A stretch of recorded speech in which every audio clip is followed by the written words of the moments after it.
On April 7, 2026, the President of the United States, Donald Trump, gave Iran a final deadline. There were only a few hours left. At exactly 5:36 p.m., he posted on his social media platform that if Iran did not reopen the Strait of Hormuz before the deadline, the entire Iranian civilization would be destroyed and would never come back. The most powerful man in the world was openly threatening to wipe out an entire country and its civilization. The world, done. Global leaders were trying to understand what Trump was about to do. Was this a signal of a nuclear strike? Many believed that the United States was preparing to drop a nuclear bomb on Iran. At that moment, there seemed to be no possibility of a ceasefire. But then, something unexpected happened. Just 90 minutes before the deadline, the United States and Iran suddenly agreed to a 2-week ceasefire. However, the situation only became more confusing.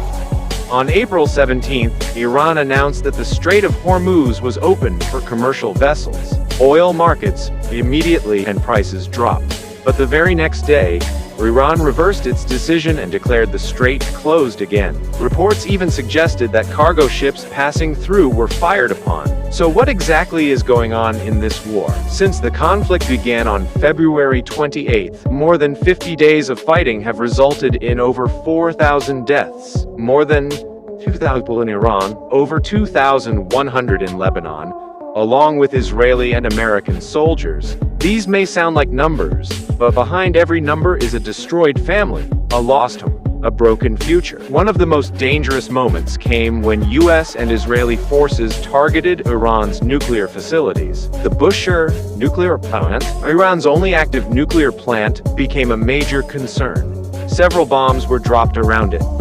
If even one had directly hit the facility, it could have caused radioactive leakage across the Gulf region. The consequences would have been catastrophic contaminated water, destroyed marine life, and long-term health disasters similar to Chernobyl. Then a major turning point. On April 3rd, Iran shot down a US F-15E Strike Eagle fighter jet. 2 crew members ejected over Iranian territory. One was rescued quickly, but the other went missing. What followed was a high-stakes race. The missing airman, injured and alone, hid in mountainous terrain for over 24 hours. He sent a short radio message, "God is good." At first, US officials suspected it might be a trap. But after verification, a rescue mission was launched. The CIA initiated a deception campaign, spreading false information that both crew members had already been rescued. Meanwhile, Special Forces units, including Delta Force and Navy SEAL 6, moved into position. Airstrikes were conducted to block Iranian forces from reaching the area. Eventually, the airman was successfully rescued. On April 5th, Trump posted, "We got him." The reality was more complex. The jet had been shot down. Multiple US aircraft were damaged, and some had to be destroyed to prevent capture. Meanwhile, Trump had issued multiple deadlines to Iran on March 21st, March 23rd, March 28th, and finally April 6th. Iran, all of them. On April 7th, Trump's tone became even more aggressive.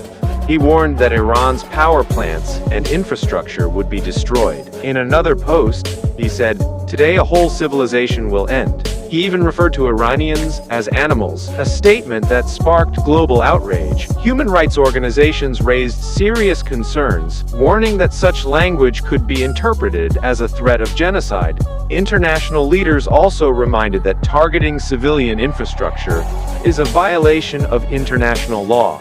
As the deadline approached, embassies across the Middle East issued emergency warnings. The world stood on the brink of a massive escalation. The United States even launched a strike on Karg Island, a key Iranian oil export, and then everything changed. Just 90 minutes before the deadline, a ceasefire was announced. Surprisingly, Pakistan played a key role in mediating this agreement. Through direct communication channels, they helped bring both sides to the table. The agreement stated that Iran would reopen the Strait of Hormuz, and in return, the United States would halt strikes for 2 weeks. But the peace did not last smoothly. Within hours, Israel launched over 100 strikes in Lebanon, causing hundreds of casualties. Israel stated that Lebanon was not part of the ceasefire agreement. This created confusion and tension again.